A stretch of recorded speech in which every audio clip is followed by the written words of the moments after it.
சீர்மிகு நகர் திட்டத்தின் கீழ் பழையப்பேட்டையில் கட்டப்பட்டுள்ள சரக்கு வாகன முனையம் மற்றும் மொத்த விற்பனை சந்தையினை செயல்பாட்டிற்கு கொண்டு வருவதற்காக மாநகராட்சி மேயர் ராமகிருஷ்ணன், மாநகராட்சி ஆணையாளர் மருத்துவர் சுகபுத்ரா ஆகியோர் வியாபாரிகள் சங்க நிர்வாகிகளுடன் ஆலோசனை மேற்கொண்டனர். திருநெல்வேலி மாநகராட்சி மேயர் ராமகிருஷ்ணன் மற்றும் மாநகராட்சி ஆணையாளர் மருத்துவர் சுகபுத்ரா ஆகியோர் சீர்மிகு நகர் திட்டத்தின் கீழ் பழையப்பேட்டையில் கட்டப்பட்டுள்ள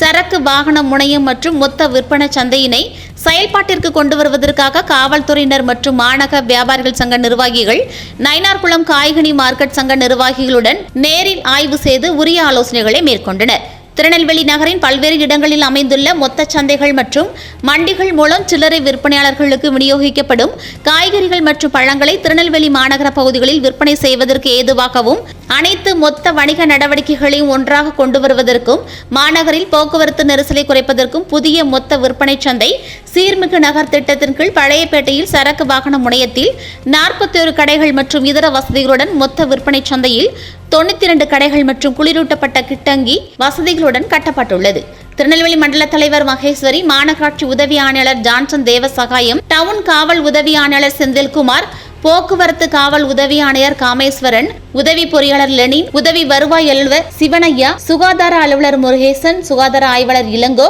நெல்லை மாநகர வணிகர் சங்க தலைவர் குணசேகரன், நெல்லை காய்கனி வியாபாரிகள் சங்க நிர்வாகிகள் நடராஜன், கோடீஸ்வரன், கௌரவ ஆலோசகர் ஆறுமுகம், துணைச் செயலாளர் பாபு, மாநகராட்சி அலுவலர்கள் உட்பட பலரும் இதில் கலந்து கொண்டனர்.